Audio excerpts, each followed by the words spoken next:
Katulad po ni Re. Simple, masarap na, madali pang gawin.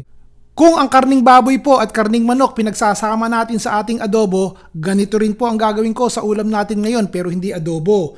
Mapapapalata kayo sa sarap, papawisan pa kayo. Panoorin niyo po ha. Balat ng lechon manok na isinubikot, malinis na malinis yan. Pwede pa natin pakinabangan yan.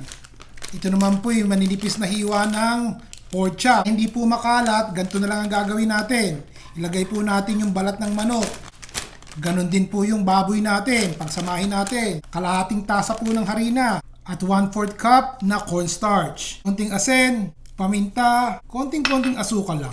Pagkatapos alugin nyo na po. O diba?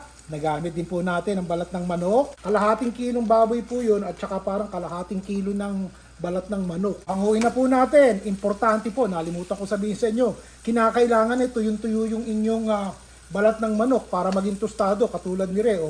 Hindi na masama, di ba? Isusunod ko na po ito, hindi ko na ipakikita sa inyo ang proseso. Nakuha nyo na mag-aaksaya pa ba tayo ng oras. Papatayin ko na po yung apoy. Bagong kawali po ito, konting mantika na lang tayo. Mag-isa po tayo ng konting bawang, konting sibuyas po. Nalagay ko na po itong ating kamote. Ito namang ating kamote, kalahati lang po ang aking ginamit. Sabay ko na rin po itong ating sayote. Konting paminta. Konting-konting asukal, hindi kasi ako naglalagay ito ng MSG. Konting asin, para pambalansin ng lasa. Haluin po natin sandali. Takpan ko po at hayaan nating maluto sandali yung gulay. Tignan po natin. Lagyan po natin ng kalahating tasa ng tubig at nanunuyi Haluin po natin yan. Takpan po natin at sige, diretso. Ito po estilo ko papatayin ko na po yung apoy.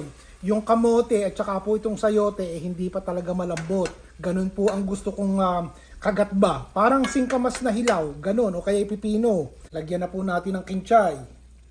Kahit po sibuyas na mura. Haluin po natin yan. Ilalagay ko na po Ano pa po ito? Panoorin nyo po kung ano ito.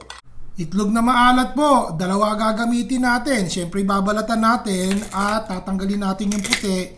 Yung pula lang po ang ilalagay natin. Yan po ay imamash natin. Pagkatapos haluan natin ng konting pamintang durog at saka po konting asin, konting-konting asukal lamang. Haluin po natin at lalagyan natin ng konting mayonnaise. Haluin po natin ang haluin. Yan na po yan.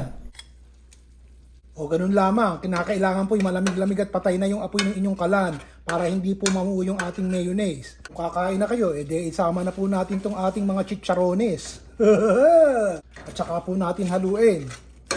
Sandali po, ano ba gagawin ko din sa puti ng itlog na maalat? Tinadtad ko na lamang, sayang din naman kasi Ano pa gagawin natin dyan pagkain din naman po yan. Masarap po yan. Nako, kaibigan, bagong Ricardo na naman tong nakikita nyo. Diba? Bago po yan. Kung ganyan naman ang ulam nyo hindi nyo uurungan yan.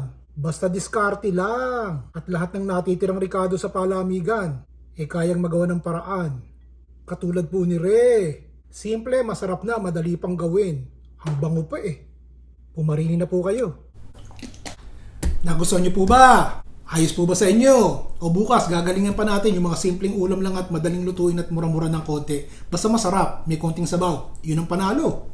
Ron Bilaro po!